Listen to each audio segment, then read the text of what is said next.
Kailangan basahin palagi yung label if ever may xylitol siyang present. Always check the label.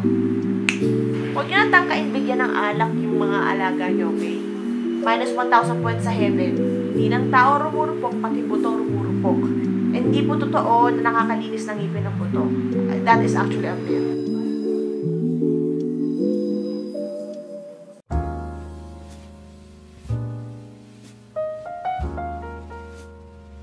What up, bitches? It's your girl Ara back again with another video. And if you're new to my channel, hello, I'm Ara Bertuccio, a graduating veterinary medical student, and I do veterinary related lifestyle and pet education type of videos. And for this video, ang itatalakayin natin ngayon ay ang mga pagkain na hindi pwedeng ibigay sa inyong mga alaga.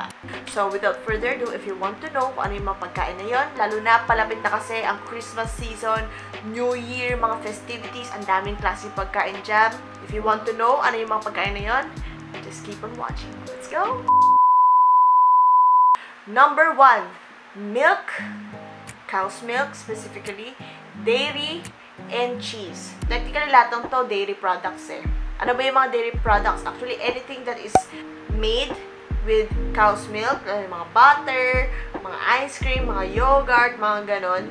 Kasi, most of our pets or most of our dogs are actually lactose intolerant. And lalo na guys, lalo na ang mga pusa, sobrang lactose intolerant nila. And pwede sila magkaroon ng allergic reactions or pwede rin sila magkaroon ng symptoms. Pagkakuwari, lactose intolerant ang alaga mo, pwede sila magsuka, pwede sila magtae, pwede rin silang, yung iba tinitibi pa. So, if napansin nyo na, yung alaga nyo na may ganong symptoms, once na napakain nyo ng dairy product, please, huwag nyo na ituloy kasi kawawa yung digestive system ng mga alaga natin, okay? Lalo na mga cats talaga, take note yung mga cats.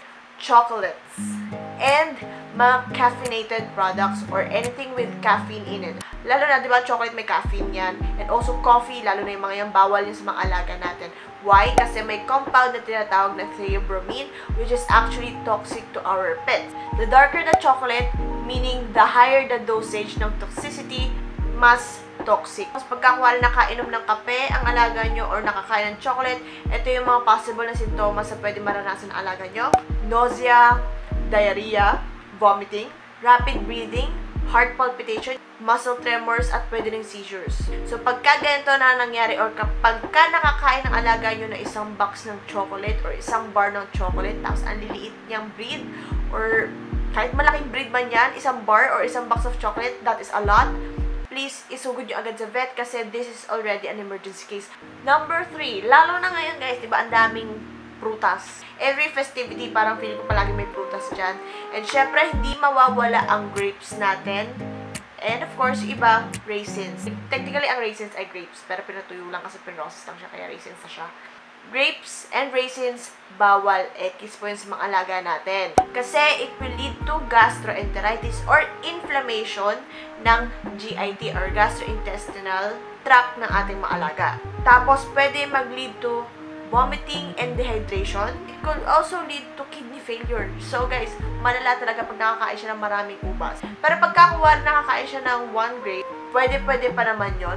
But if nakakain siya ng around parang yung isang buong ubas, that's quite alarming. Take note nyo rin palagi yung kung gaano karami yung nakain ng alaga nyo. Pitis natin, hindi naman natin maiwasan na magkakaroon ng mga pagkain dyan na may raisins. Like for example, meron tayong mga fruit cakes, or kaya raisin breads, cookies na merong raisins. You need to be mindful kung ano yung mga pagkain na meron kayo and yung ingredients ng pagkain na yon. Lalo na kung gusto mo bigyan yung fur baby mo o nanlili mo siya ng pagkain sa'yo, nanghingi siya ng pagkain, take note of that kung anong laman ng pagkain na yun kasi baka merong hindi pwede sa kanya. Next guys is xylitol. Ano nga ba xylitol? Xylitol is actually an artificial sweetener na madalas na sa mga processed food or kaya baked goods sa market natin. Tapos, na meron rin siya or nakikita rin siya sa candies and sa toothpaste na pangtao. So, kaya hindi nire-recommend or hindi ini-encourage ng mga vets na gamitan ng toothpaste na pantao yung mga alaga natin kasi due to the presence of xylitol.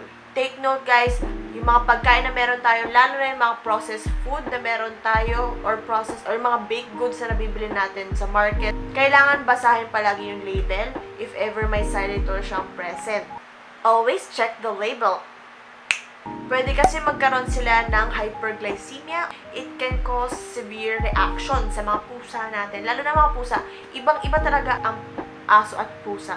May mga pagkain talaga na medyo carry lang pag nakakain ng aso, pero pagdating sa pusa, deadly na. So, guys, lalo na sa may mga pusa dyan, i-take note nyo yung mga pinapakain nyo sa kanila. Hindi talaga lahat pwede. Could also lead to liver failure, seizures, convulsions, and also possible death ng alaga nyong aso. Pero mga ilang nuts na hindi pwede sa alaga natin. Number 1 is the macadamia nuts. Wag na wag yung bibigyan itong mga alaga nyo. Lalo na yung mga pagkain na may macadamia or baked goods na may macadamia, wag na po. Kasi it can lead to lethargy, seizures, or pwede rin mga muscle tremor, vomiting. Pwede rin magkaroon ng paralysis yung alaga nyo. Ito pa, pecan and walnuts. Yung dalawang yan, they are very high in fat.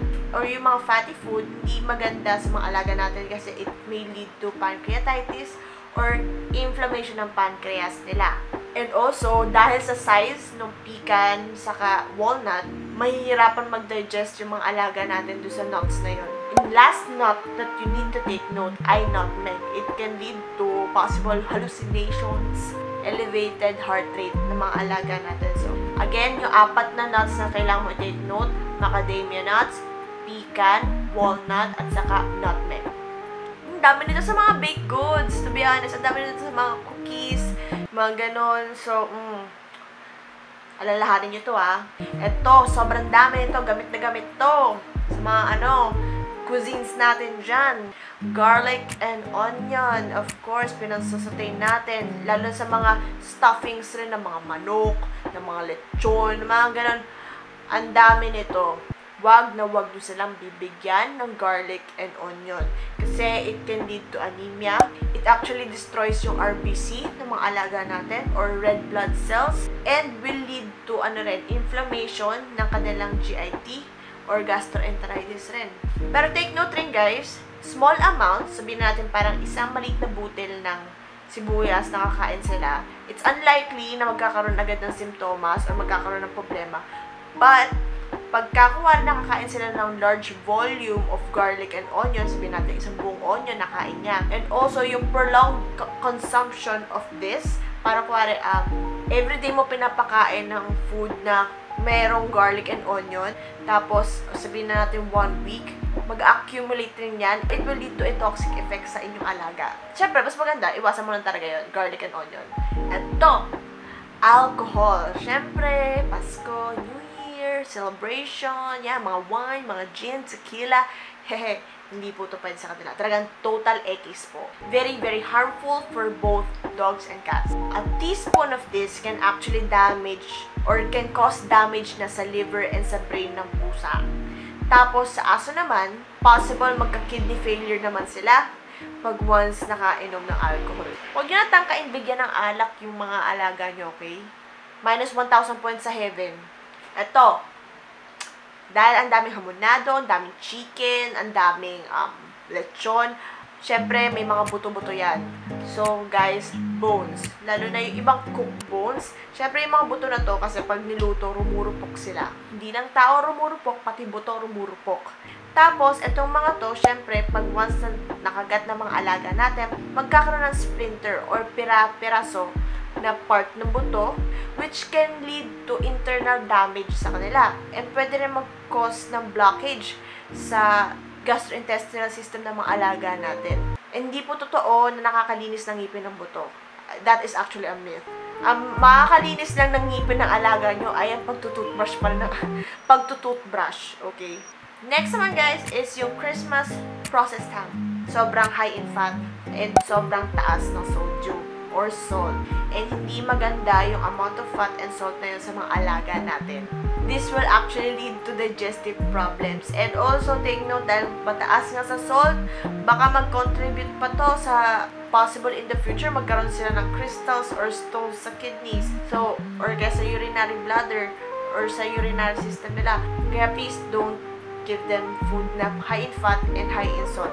Isa na dito yung mga processed ham natin. Another fruit that you need to take note is yung avocado. Actually, hindi lang to bawal sa aso at pusa. Bawal lang to sa mga birds, sa horses, sa sheep, sa goats, sa donkeys. So, magtatae at magsusuka yung alaga mo pag once pinakain nyo to sa kanila. Last but not least, fatty meats. Of course, syempre, like I said, yung mga pagkain na super taas ng fat content, for example, lechon, patatim, yung mga ganyan, hindi maganda to na ibigay sa mga alaga natin kasi it could lead to pancreatitis or inflammation of the pancreas. Pagka kung nagkaroon ng pancreatitis ang alaga mo, may possible symptoms sila of loss of appetite, diarrhea, abdominal pain, and also possible dehydration. So guys, those are the food items that you need to take note na bawal ibigay sa mga alaga natin. Actually, this video is not just made for Christmas occasion or New Year's occasion.